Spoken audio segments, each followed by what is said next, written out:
I welcome you all to the CEO Talk New Delhi. This is an initiative by the Talk. My name is Muthu, and I'm going to be the anchor for today, and I'm the founder of Crumbles, a millet and organic based cookie store. CEO Talk is a platform to share ideas and insights to transform organizations to create a better and transparent forum for meaningful business relationships and partnerships.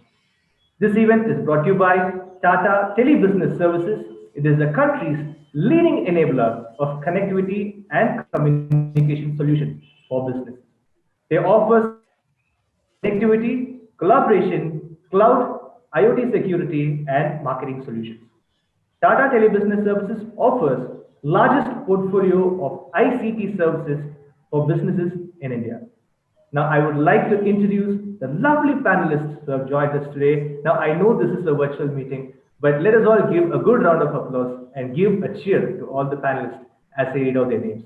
I would like to start off by introducing Miss Aradhana Srivatsa, Director of Seven Communications. Welcome, ma'am. Thank you so much for having joined us. Followed by Miss Radhika Kapoor, co-founder and CEO of Third Culture. Welcome, ma'am. Thank you so much. Dr. Harish Ahuja, co-founder and CEO, India Goes Solar. Thank you so much, sir. It's a pleasure to have you. Mr. Parna Ghosh, Vice President and Group CIO, Minda Industries Limited. Thank you so much, sir. Mr. Rahul Sethi, founder and CEO, SourceGain.com. Welcome, sir. Thank you so much for joining us with us. And finally, Mr. Aditya Kinda, Vice President, SME Regional Operations, Tata Telebusiness Services. Welcome, sir. Thank you so much for joining us. All right. So before we move on to the discussion round, I would like to convey certain things to you. This is going to be a full-on discussion round. There are a few questions wherein I really request you to keep it short so that every one of us get a chance to speak, and since the time is also present. All right. So as the questions go by, I'll let you know wherein you can give your answers in brief and explain. But the first few rounds, I request you to keep it really, really short. All right. Thank you so much for joining with us once again. Here we go on to the discussion round. I would like to start off by asking a very simple question.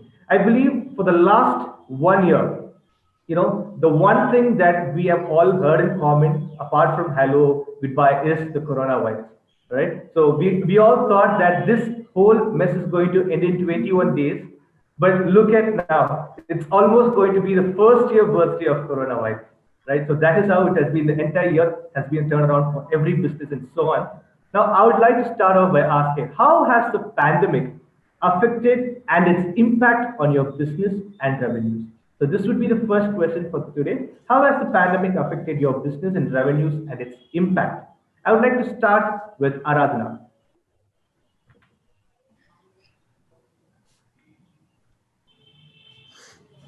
Okay, so I will start by primarily speaking on the industry first. So when the global pandemic hit with all the other industries, public relation and media industries, which obviously goes hand in hand, were at a very tight spot. We can just say that we were just hanging by the edge of the cliff. People were reluctant to buy newspaper and magazines. Sales of print publication declined drastically. Newspapers stopped publishing. Major media publication houses were closed, and journalists were working shifts. Coronavirus basically was dominating news back then. Right. And as a result, traditional PR became way more difficult than it was earlier. Client had withdrawn their proactiveness towards continuing PR, and most of the brand had put their PR partnership on hold. Right. So so basically lockdown created a very stalling scenario in the industry. So this global pandemic gave Savin Communication an opportunity to balance and restructure the industry through our services. We had a head start in the year 2017 and emerged as an end-to-end digital PR marketplace where we collaborated with premium media publications, right, majorly to bridge the gap between the media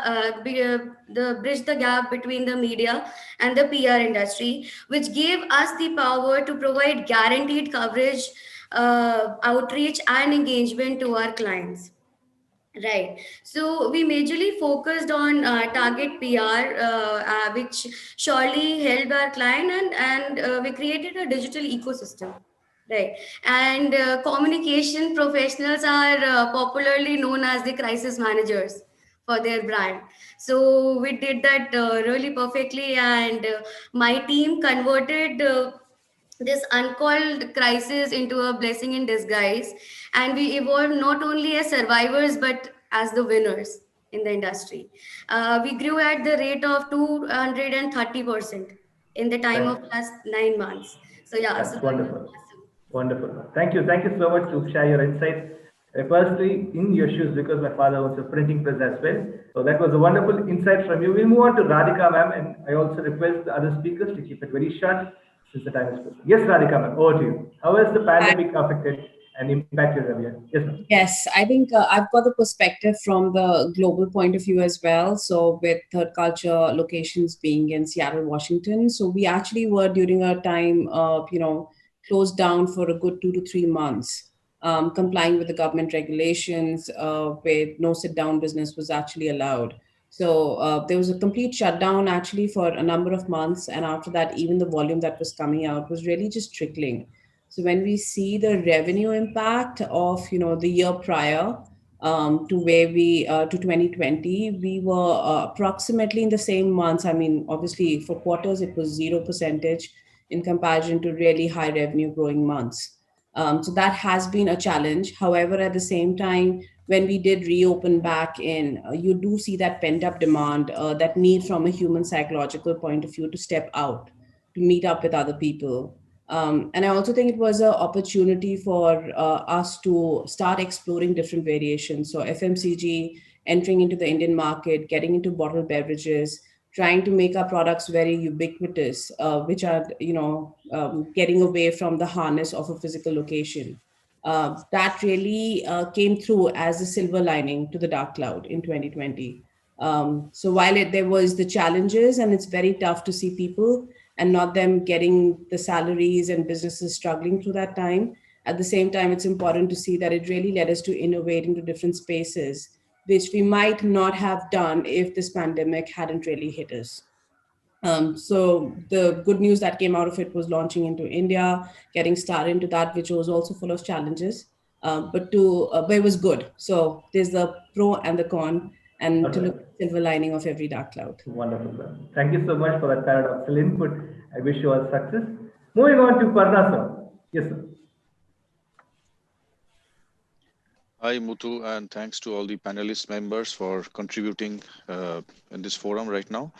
As I am from auto industry and I represent the auto ancillary domain, I'll speak overall about the auto, industry as a whole. Auto is actually, going through a trouble for last almost 3 years now. We are going to touch 3 years in the month of March. From 2018, these disruptions have started, and the industry was going through very bad shape. Still, we are not in a very good recovery mode. I mean, like Radhika was mentioning that there was a pent up demand in terms of buying new vehicles because of maintaining social distance and other things like that. Just to share you some of the perspectives which hit us really badly is the first quarter really went very bad, and uh, then followed by the second quarter, which was also negative, overall. And then the supply chain, I mean, which is one of the most important part of auto, because we have internal and Indian supply chain, ecosystem, and also a global supply chain ecosystem. Now, both the ecosystems had a bad hit in terms of the China issues or the other, global economic issues or something like that, political issues rather. So these was one of the major disruptions which happened. And the last point, I think, from the business side, because we'll touch the IT side later on. The business side, the biggest issue was cash. Now what happened is, because our supply chain is like from the starting from the customer to retail to the OEMs distribution, and then it comes to the ancillaries, and ancillaries are also tier 1, 2, 3, 4. So it's a huge supply chain which works into the entire ecosystem. And when the demand got completely low, and there was shortage of manpower also, and also shortage of resources in the market, the major problem which started happening is about the the cash. Now, when I say cash, cash means working capital, cash means your ability to pay, cash means you're managing your, your all the creditors. And so I think this really had become a huge problem in terms of the industry. Still, I will say you will see the auto industry slightly on a greener side, but I'll say the stabilization has still not happened. And with the advent of ACES, which is autonomous, connected, electric, and shared mobility, I think the further disruptions are expected in the few quarters to come up. Thank you. Thank you, sir. It was really a wonderful input. I'd like to go on to Rahul Sathi, sir.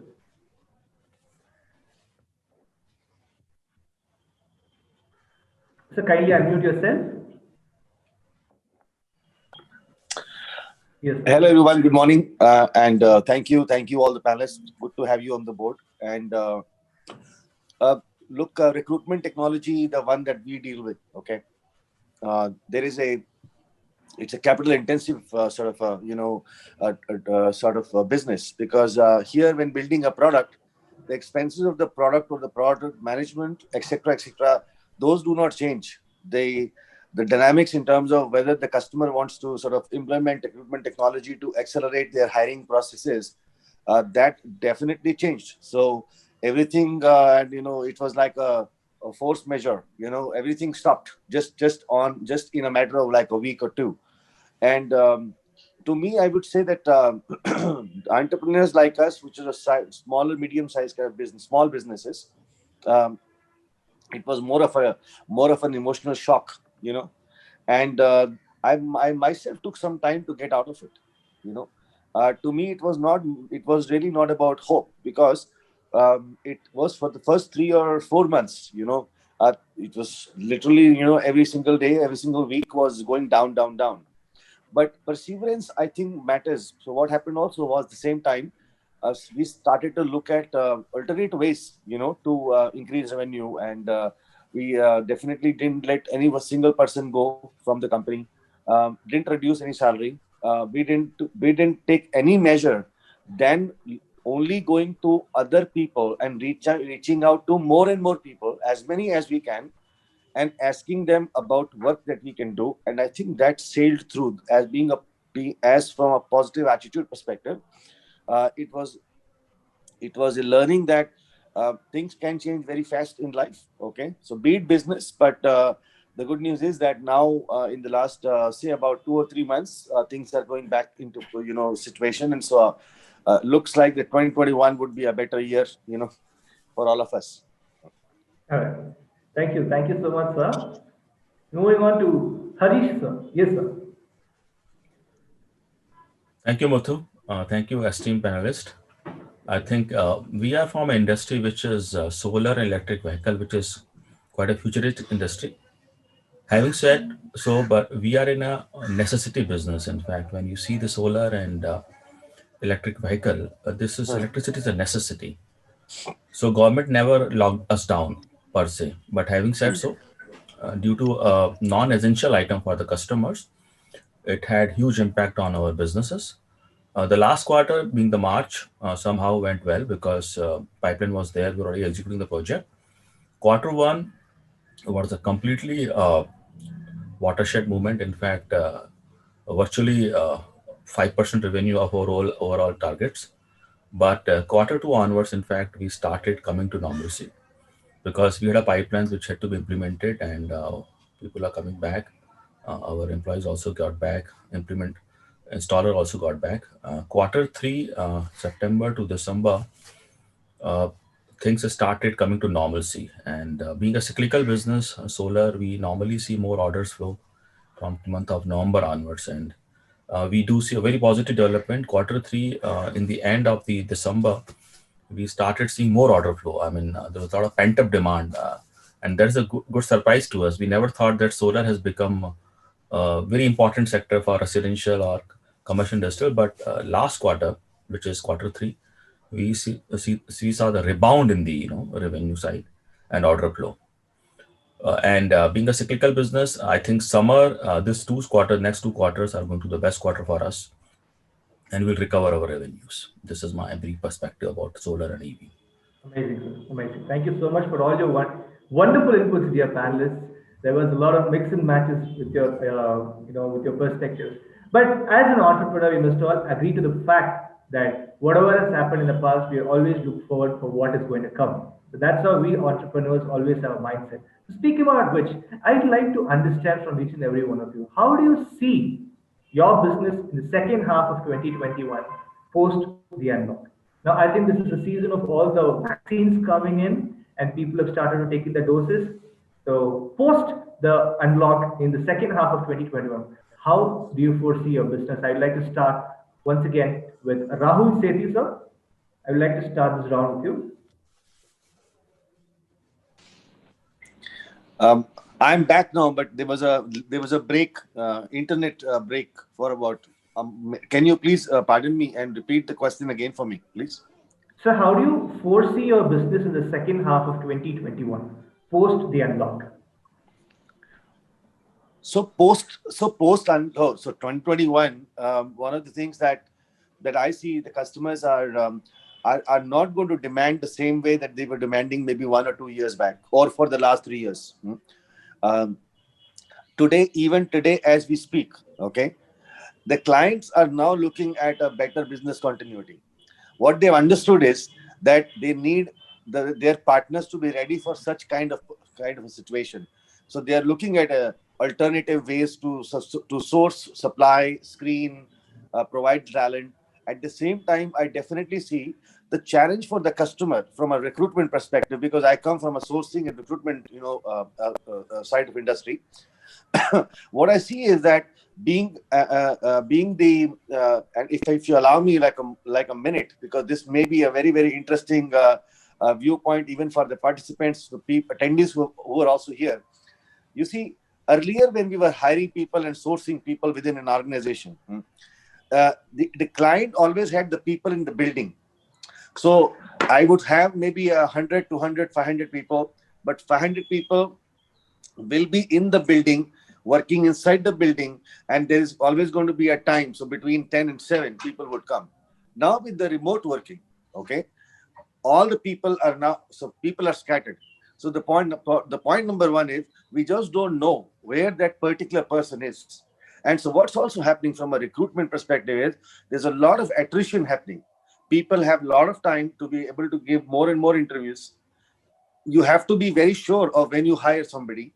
So what the customer I see, the way they are sort of, changing the way their organization was, putting together more employee, related processes, making sure that they're more engaged with their existing employees, making sure that when they hire people, they're looking at more of their ethical side of it.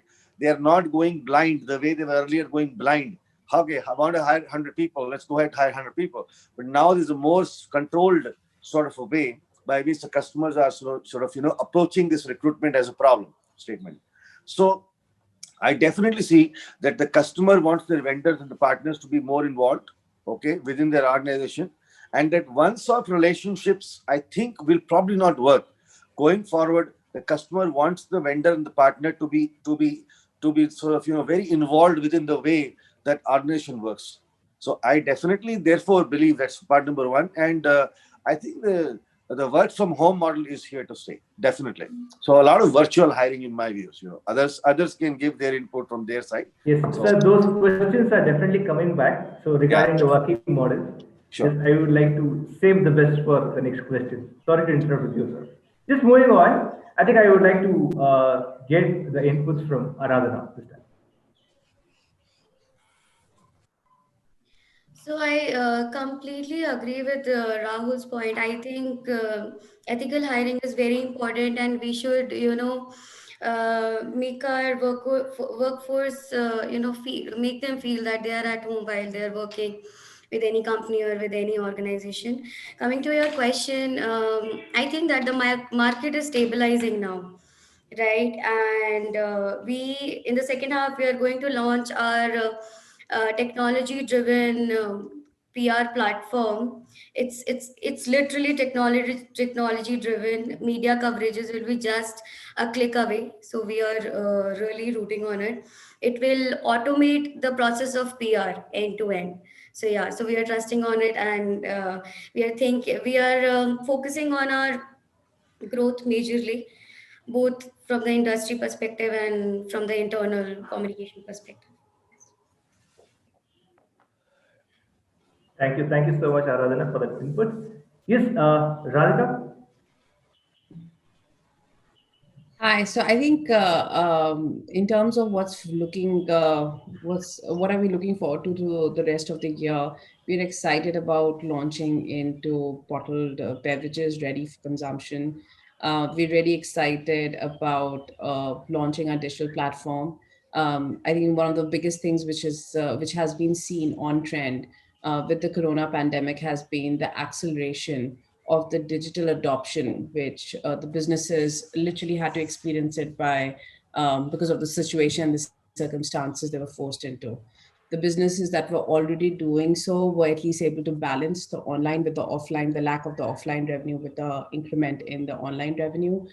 For companies like us, which were very experience based and we hadn't ventured onto the e-commerce side of it and the platform, we've seen that as obviously a much more accelerated trend where we can come in and add value and provide that direct to consumer experience with our beverages, and specifically focusing on being that ubiquitous nature of providing beverages or the consumables that we are selling at whichever point that they want to sell it.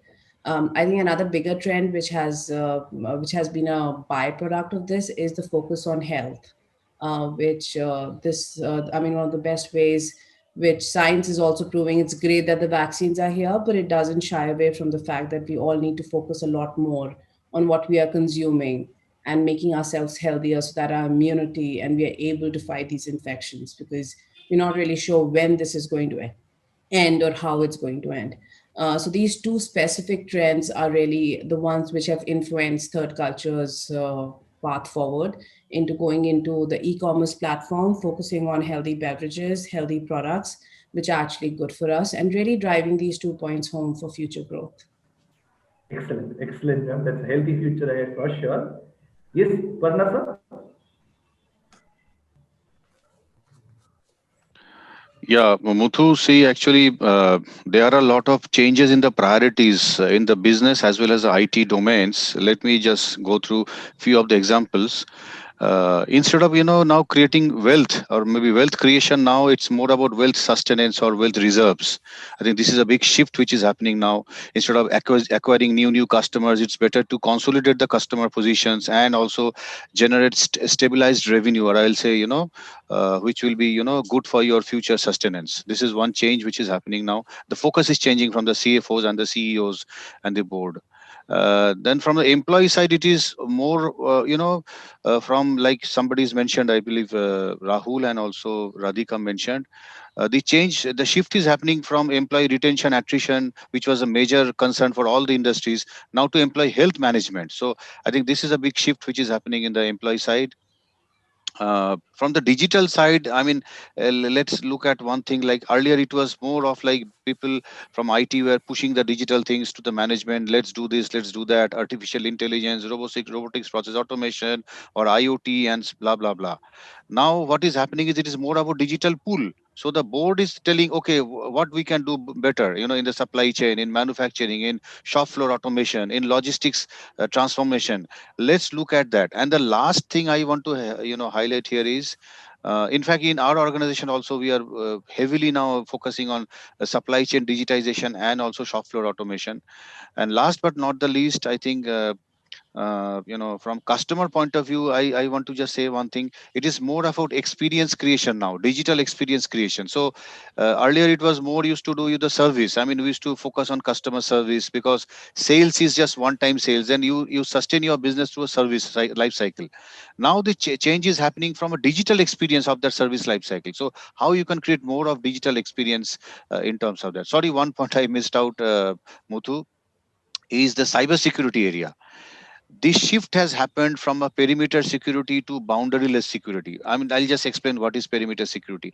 Perimeter security is office-based, equipments, network, and other security elements. Say, for an example, you're working in a building.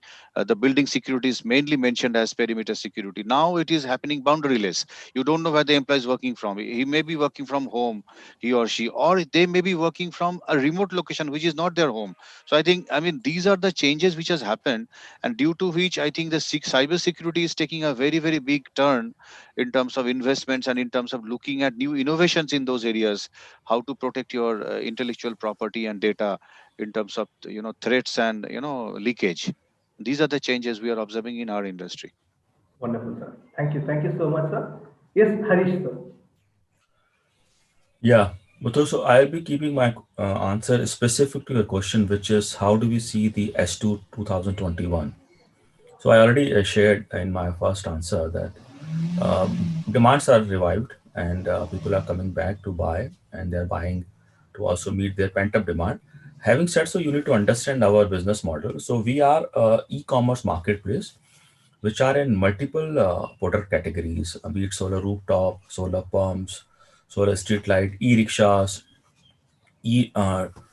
bicycles, e-cycles, So, and we are present across India. We are present around 16 states, and we have both rural population and urban population. So, I'll be very happy to share that rural population has already come in the market because of the agriculture research, and they are buying. In terms of urban market, what Parna said that they'll take their own sweet time in terms of assessing income sustenance rather than adding new capex or adding new products. So for us, summer is always good, and summers are starting in a few of the states, like some of the eastern states like West Bengal has started giving us the orders, Maharashtra, Goa, Tamil Nadu. So not only S2, I think even quarter one is looking very great for us. I just like to add one point here. I think I may be contradicting with few of the speakers here, but let me be very candid and very aggressive in my submission that whatever India has lost, India must have lost around 7% of their GDP. We may not recover 100% this year, but I think half of the last GDP, GDP loss growth, will record this year. And IMF report and World Bank report today in the market, newspaper also is very clear that we will be seeing 11.5% growth rate in GDP. So don't keep yourself ready only for meeting incremental growth. You may see the surge in demand because I have seen in case of rural population, the demand has suddenly taken up, and I would hope, and I'm very optimistic that, for other sector also, a similar surge in demand happens and we should be ready for that. Thank you. Thank you. Thank you so much, Harish, sir. Can we just have a quick response from Aditya, sir, over this point? How do you see post unlock second half of 2021? Aditya, sir. Yeah, so see, we come from an essential services company, which were defined as an essential services by the government. And as one of the speakers said initially that by the time we realized, whether we are into essential services or not, a lot of time had already passed. Defining somebody as an essential service and the reality on the field are two very different things. All this while we always thought, just to give an example, that Delhi NCR is one circle. But never did we realize that pandemic will teach us that, Noida is separate, Delhi is separate, and Gurgaon is separate. There are three different governments which are working, and practicality comes out way later. So, as an organization, we learned that telecom is not the way forward. It's primarily connectivity, which is what people are looking towards. The models are going to change. We don't know whether it's going to be work from home, whether it's going to be, we were in one of the CXO series about a week back.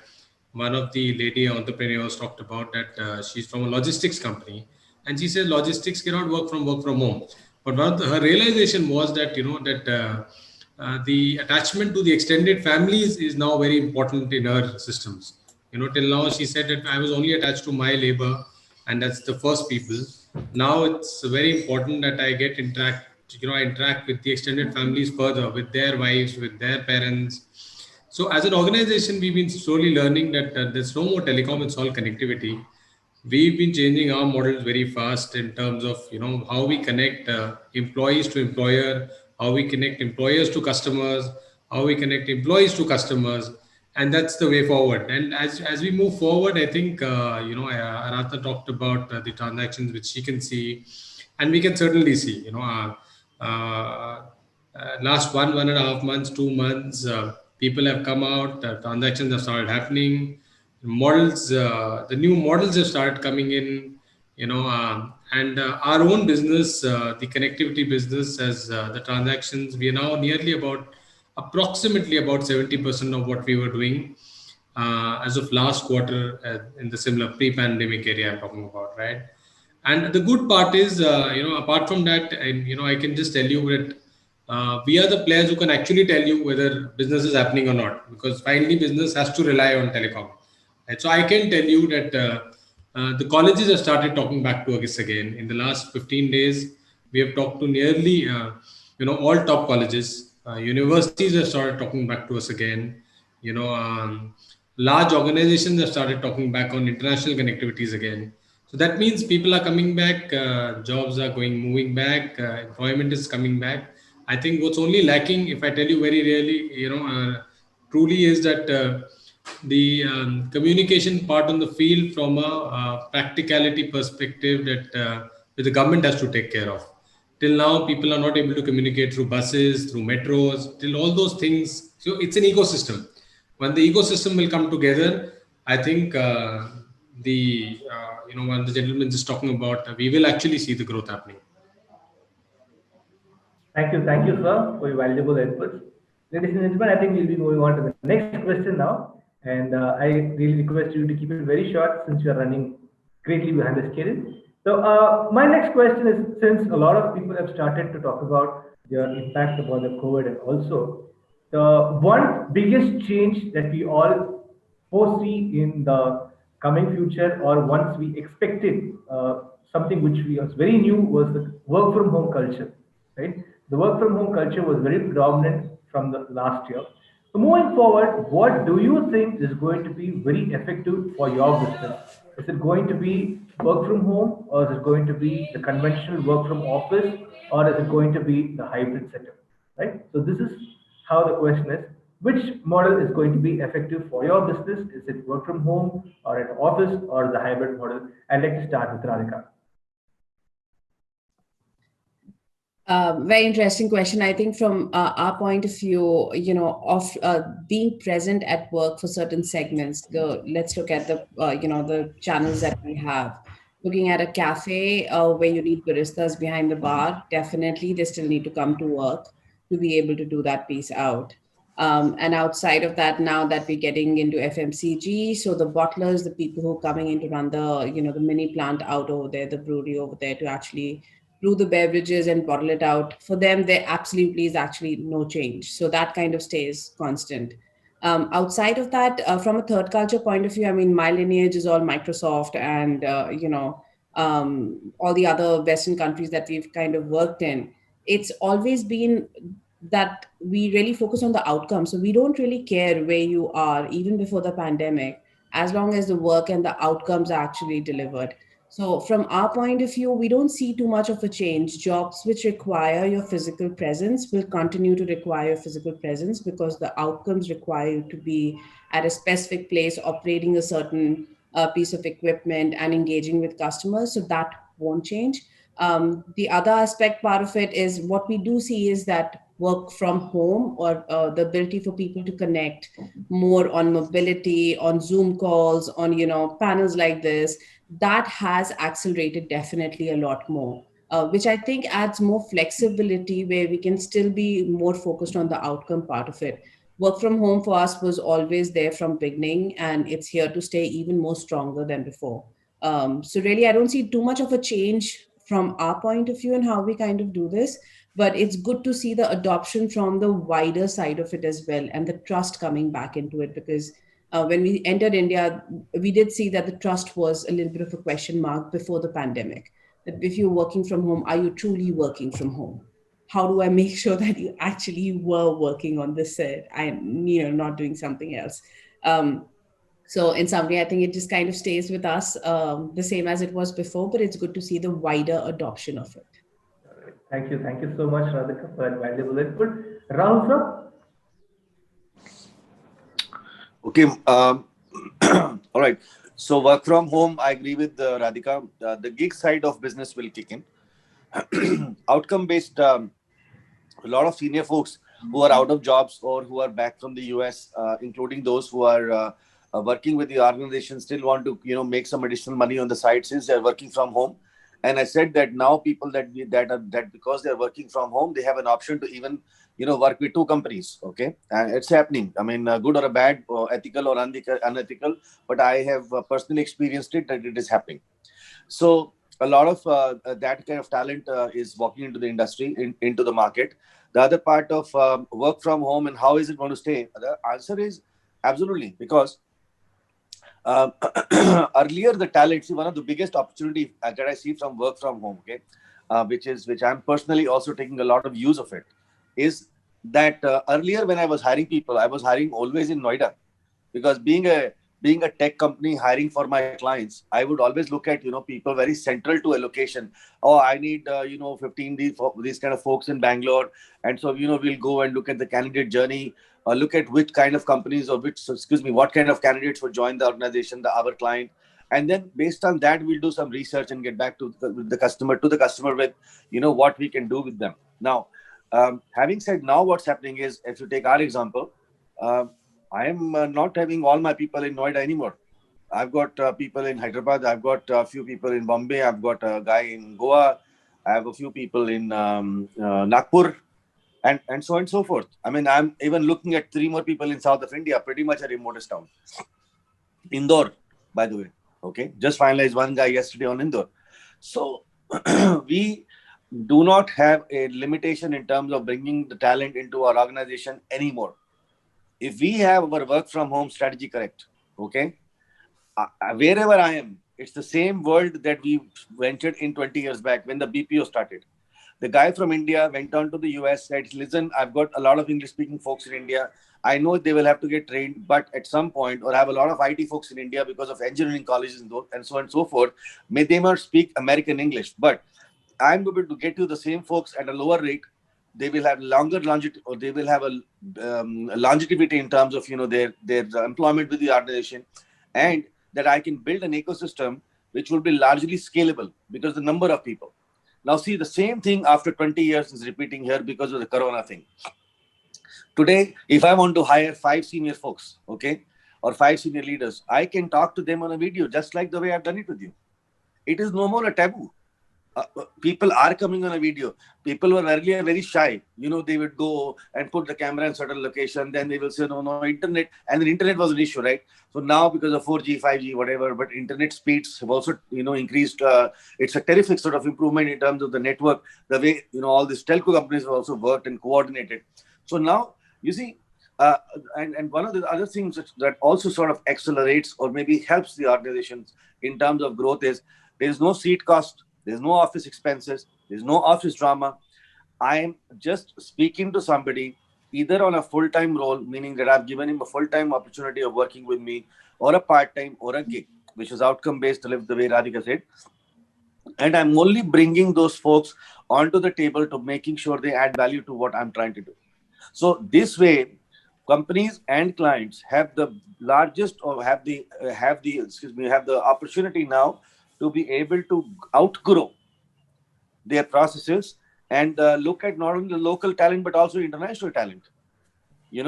Why can't I just bring a good guy from Sri Lanka? Why can't I Sorry get to a good guy interrupt. from Please keep it Philippines? short, sir, since the time is Absolutely. pressed. So yeah, so a lot of opportunity, because of this work from home. So I'm pretty positive about it. All right. Thank you. Thank you so much for the input. Yes, over to Aradhana. Okay, so we at Savant proudly designate ourselves as communication artists. And being a PR professional myself and for the team, it's very important for us to go out, interact with people, sit down with media, ideate, brainstorm with our clients. And this is how it goes. But I believe in a hybrid model. I think that work from home and work from office should go hand in hand. And after the global pandemic, I think that the Uber and Ola has now been replaced by Google Meet and Zoom. So this is how yeah, so this will how it will go in the future as Very well. well said. So yes, we just have to, be patient and learn more from the industry and see how it will work in the future. And you know, we just have to keep going and Yeah. think. All right. All. I really love that Ola replacing Google Meet. Yes. Thank you so much for it. Yes, Harish sir. So I think most of the points have been covered, but I will give four insights on work from home. I think companies have learned line by line their P&L, where exactly their expenses lie, and how can they reduce it or rationalize it. And I think it's not reduce, basically rationalize it. I think employee side of the cost, surely work from home is a cheaper option. They'll go for it. I'll come to later on which model is better. Second is travel cost. I think every company, when they see the line items, if they see that they can reduce on the travel, what Aradhana said, they'll surely do it by Google Meet or something else. And if they see that some employees which are at far distance, like Rahul said, that if I can hire from South India or from Indore or lower cost location, I'll surely go for it if work from home permits me so. So as an employer, as a founder of a company, or as many companies, they will not miss this opportunity of work from home. This is going to continue. I mean, because it's a fact of the matter, internet and all this besides, but it's a cost saving also at the same time, productivity issue also. Now, second point, which I like to make it, work from home is going to be especially good for those companies where the processes are set, KPIs are very clearly defined, and both companies and employee knows their output. They know what kind of output are expected from management and what kind of output gives me the raise or salary hike or ESOPs, whatever. So if this KPIs are clear, performance-driven metrics are very clear, they are going to outshine. The work from home in those companies are going to outshine. Having said so, in the pure service play companies, the third point is in pure service play company, where ideation process virtually over, and service delivery is an important ingredient. I think work from home will work well, but where ideation, execution, and service delivery all are intermatched, work from home, pure work from home play will not happen. Hybrid model will work better, I think. And every company can decide their own fate and their own execution. The third point, I think, the fourth point which I like to make here is, I think work from home, pure work from home play requires high discipline from the management side also and from the employee side also. People should be highly focused on output.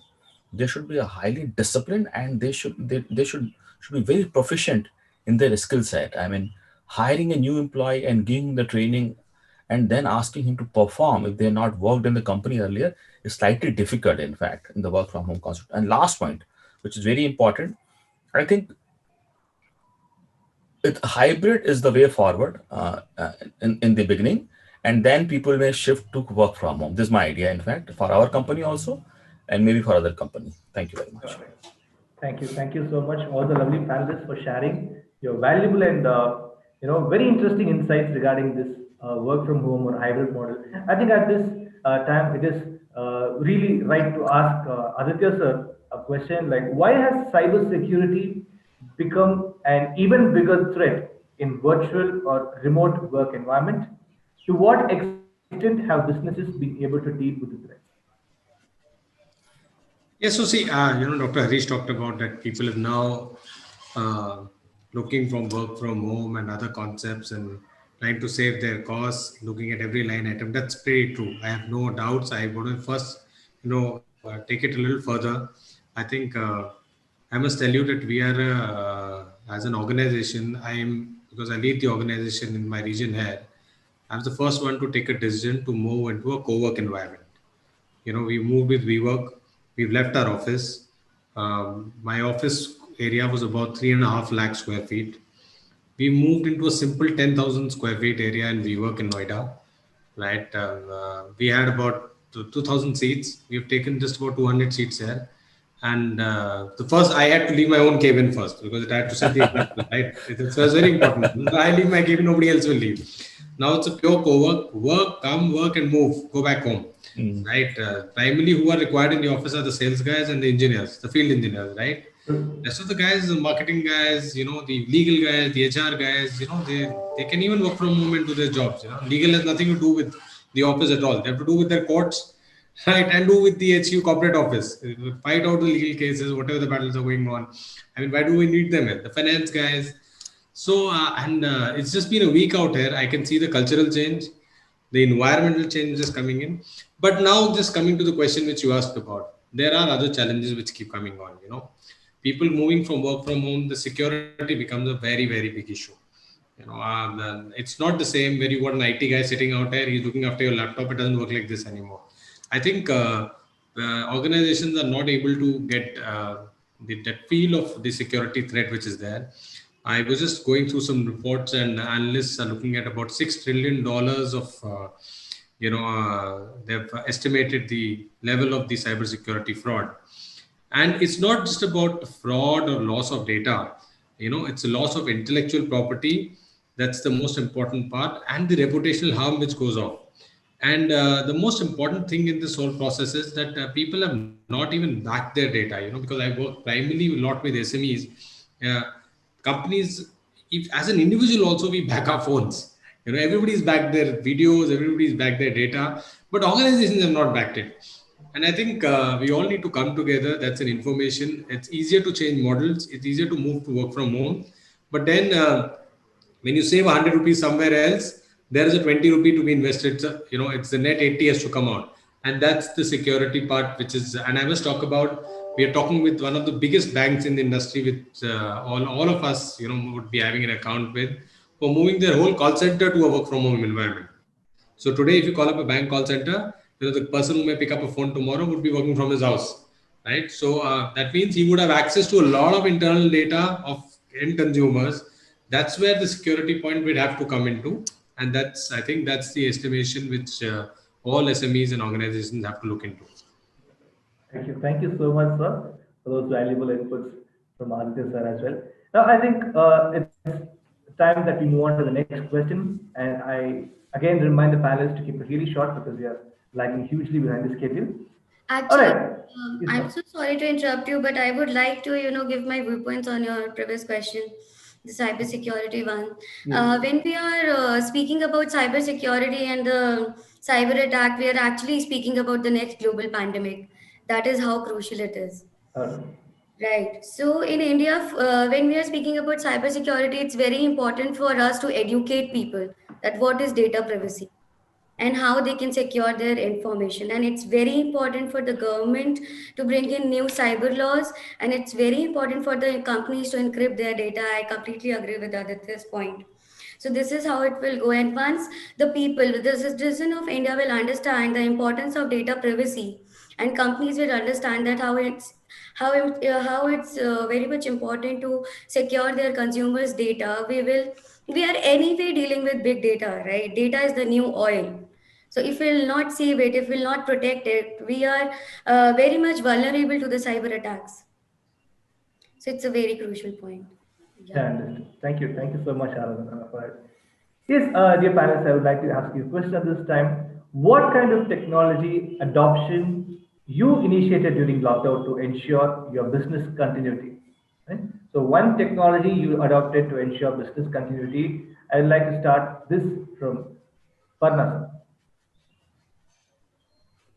So yeah, before I go to answer this question, from the earlier question, work from home point of view, I think like in our industry, auto, I think it's more of a physical experience rather than a digital experience. You need to see your car, rather you need to create your car. I mean, we have 22,000 workforce who creates the car on a day. I mean, car, or I will say the components on a day-to-day basis.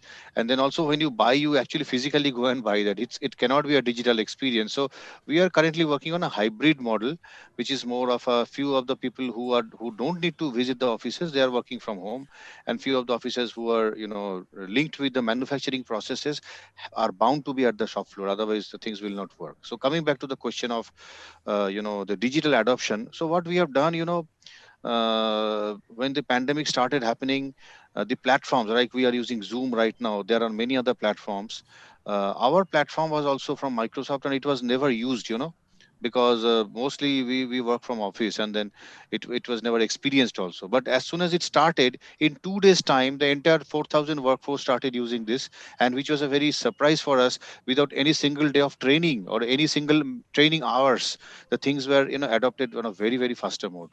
Second thing is, we also invoked a employee healthcare app, which is currently also linked with the Arogya Setu, and all the 22,000 workforce health data and health monitoring is happening through that app.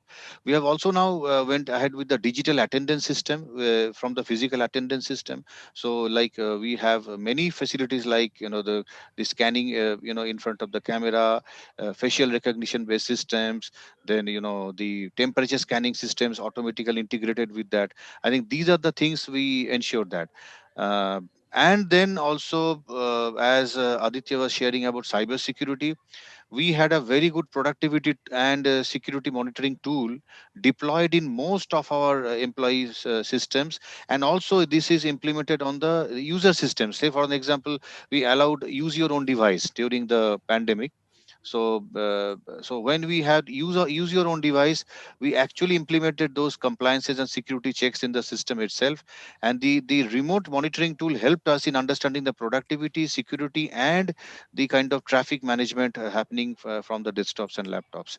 Lastly, we are working very closely with the manufacturing teams to completely digitize the shop floors. So when I say completely digitize the shop floor, it means IoT, it means artificial intelligence in the data management part, it means quality management digitization, it means robotics process automation, it means augmented reality and virtual reality in the training space.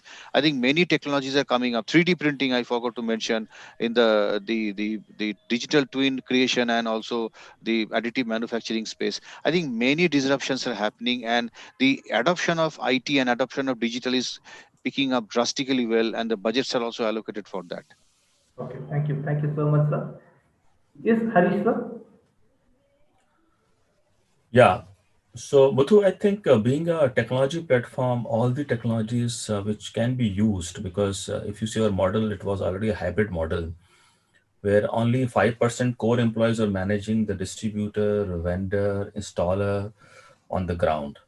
And we were using multiple tools like CRM, SAP ERP, e-commerce portal, and so we were adapting all. But I think during a pandemic, when we had to also ask this 5% core employees to sit at home and work, then we believed that Asana, which is a project uh, implementation tool, really helped us in terms of coordinating the activity and in terms of bringing the task completion on time. So Asana is the tool which I highly recommend if you are dealing in a project because ERP you're already using, but uh, Asana is the tool which we use. So I'll just focus on one because we're using multiple other tools. I will not focus upon Asana. Thank you. Thank you so much, sir, for the crisp answer. Yes, Aradhana, from your side. So basically, staying on the top of the trends is what we do in PR, right? We just have to seamlessly weave the shift in our strategy and communicate it efficiently to our brands and to their target audience to make them comfortable with the change, right? So this is what we did when with the technology shift after the global pandemic. As a company, we adapted technology way more faster than our peers. And as I mentioned earlier, we are launching our own technology driven platform known as the PR Tree. It's a self-help PR platform which will make PR accessible to any individual, a startup or a brand, an organization which actually want to put their story out there. Right. Our idea to create this platform is to help companies and individuals to tell their story. Every company, every organization, every startup have a very beautiful and interesting story behind them. Our job is to bring it out to the world and make their target audience comfortable with their idea of business. So that is what we are doing with our technology driven platform. And that is how we adapted it in our business. Um, Yes, yes. Thank you, Aradhana, for that input. Radhika ma'am?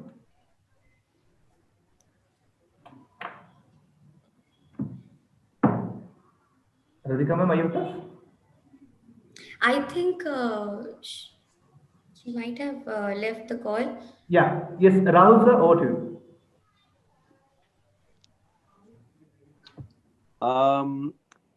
Well, if you see the most important aspect in these times is going to be, and going forward also will be, how are we going to digitally transform the way we have been working in the past to now.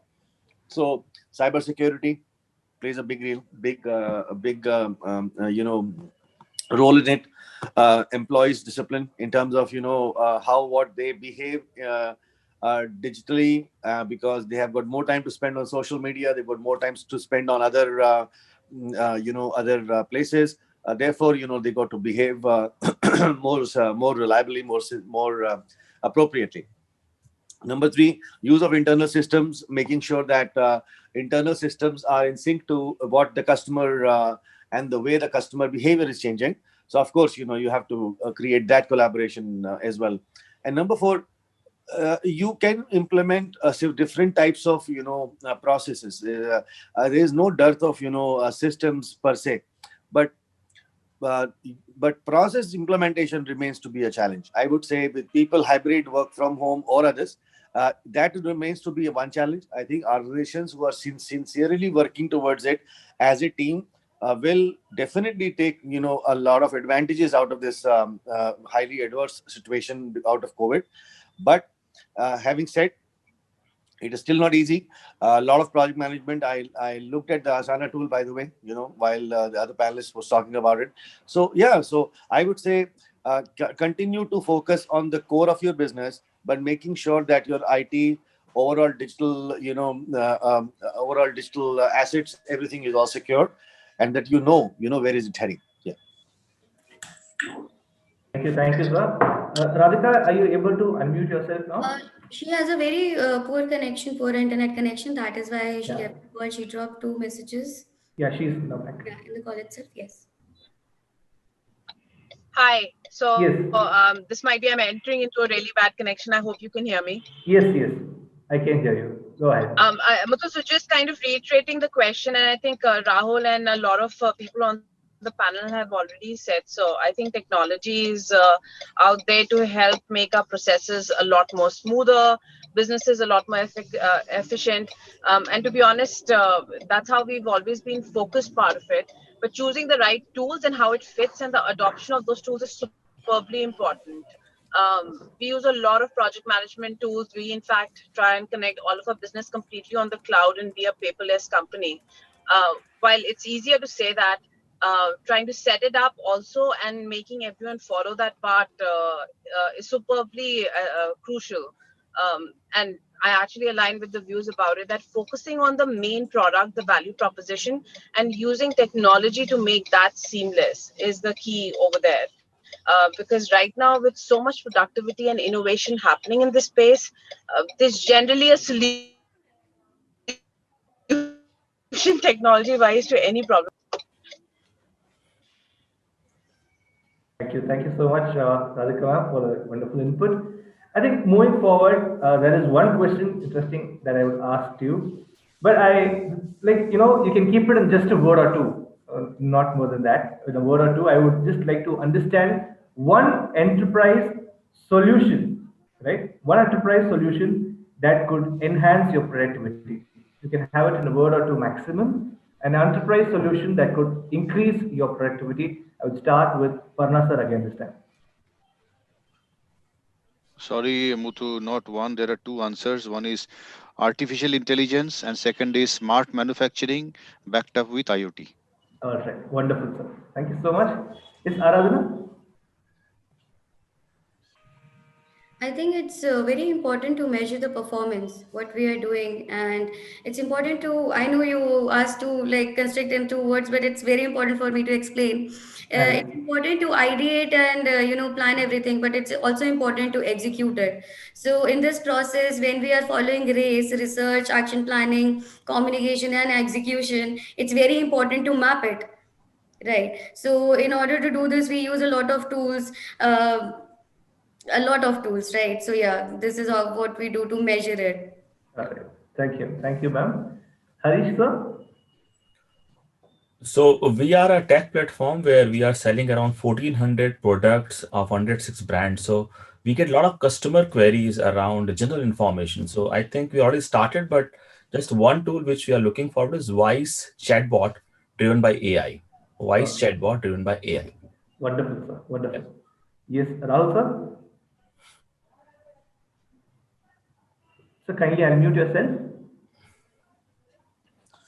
From the from if you say to me, okay, kind of tools I want to use, I've been using a product SaaS user for many years. So, so I would say one of the things that I'm definitely very keen in understanding is about augmented and virtual reality.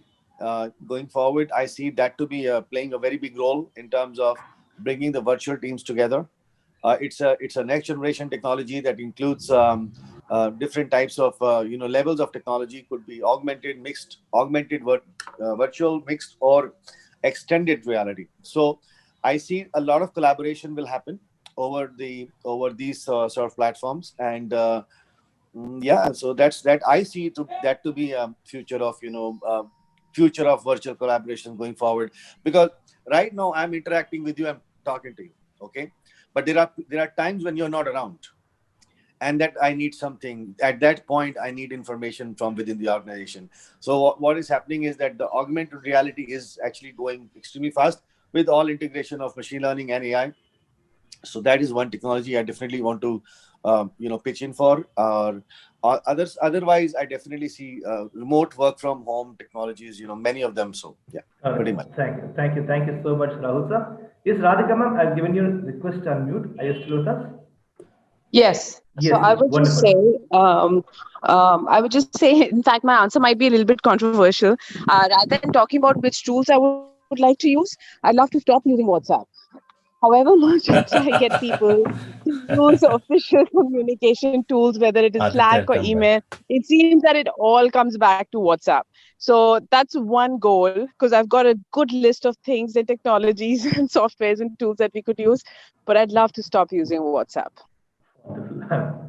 Amazing answer.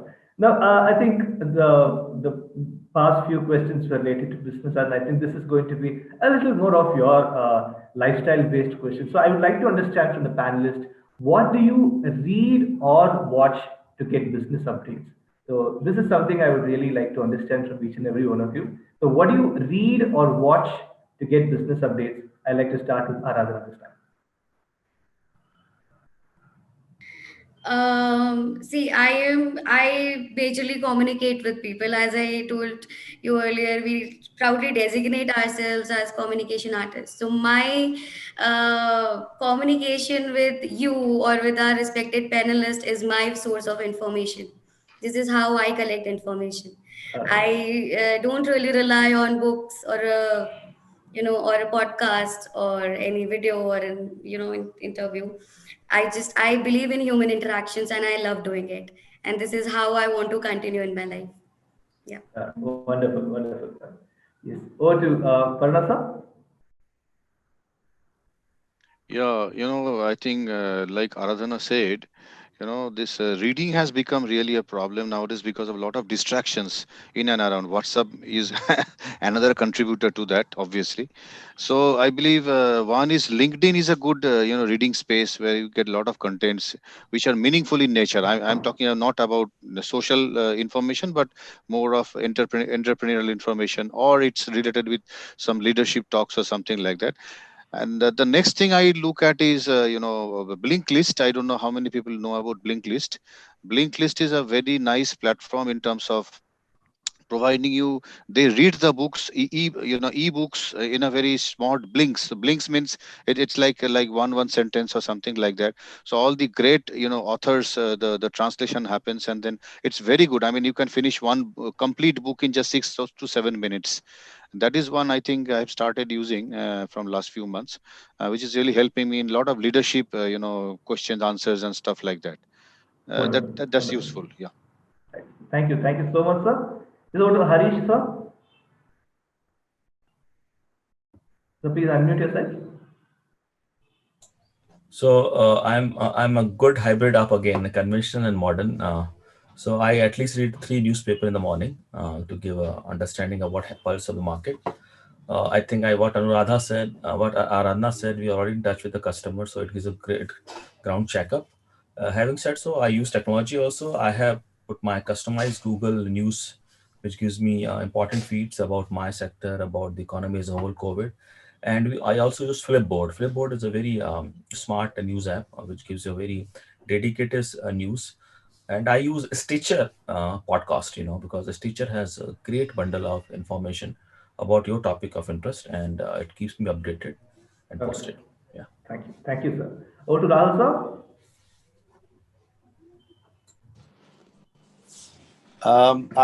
I spent 4 to 6 hours on LinkedIn. I follow people that I am connected with them, meaning that the ones I want to hear from, and at least I minimum probably spend about 4 hours a day on LinkedIn just going through. So I will exactly know what every company is doing, at least the companies I want to follow, and I have a pretty good list of about some 18,000 followers of myself, executives. So, I see LinkedIn to be a very good source of information. So I am a LinkedIn person, 100% LinkedIn person. Thank you. That's Thank all. you, sir. Thank you, sir. Over to I think Radhika, ma'am. Is she here? I think she's left us the meeting. Over to Aditya, sir. Aditya, sir, I would like to understand, what do you read and watch to get the business updates? I am more than reading and watching. I'm a pure sports buff. So Okay. most of the time, whatever 1 hour I get in the day, I spend playing some game, catching up with some of my friends and playing badminton and keep changing to keep my fitness levels up. But yeah, these days, what's keeping me interested is why is the share market going up so much? I've got all types of theories coming in. Early morning, as I get up, money control, CNBC is all up, and for 2 hours till the time I get ready.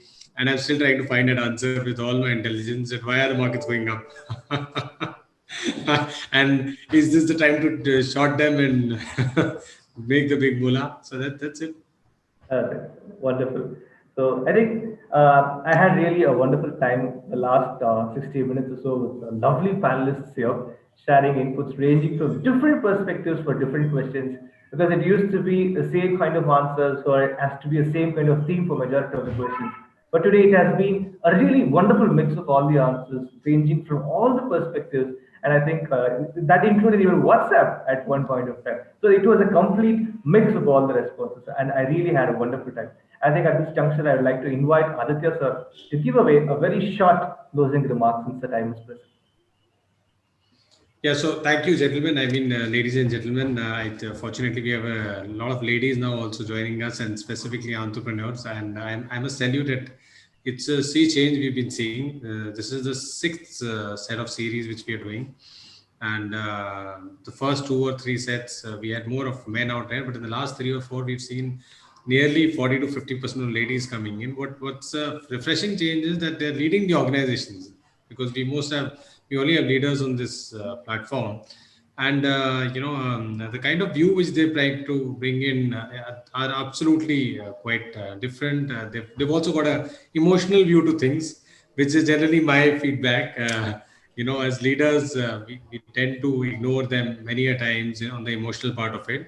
I think they've been trying to bring that emotional view, specifically in these tough times. I sincerely thank all of you for coming on this platform. It really is brought a wealth of knowledge, information, and I also request that let's keep connected. That's the more important part. It's not this 1 hour. It's about keeping ourselves connected. And Mudhu, if you can just send a common mail across to all 6 of us with the Definitely. IDs, I think that will be quite refreshing. Thank you, ladies and All gentlemen. right. Thank you so much, Aditya sir, for your presence and those valuable inputs. And I should also thank all the speakers for spending your valuable time today. And I think with heavy heart, I think I should inform you that we have finally come to the closure of today's session. Thank you so much, all the audience, lovely ladies and gentlemen, also the speakers who joined us today and gave us really, really wonderful insights. Until next time, with another interesting show. This is me, your anchor, A.S. Muthuprasanna, signing off. Hope you have, guys, a wonderful weekend. Thank you so much. Thank you. Thank you. Thank you, guys. Bye. Thank you. Thank you very much, everyone. Thank you very much. Thank you.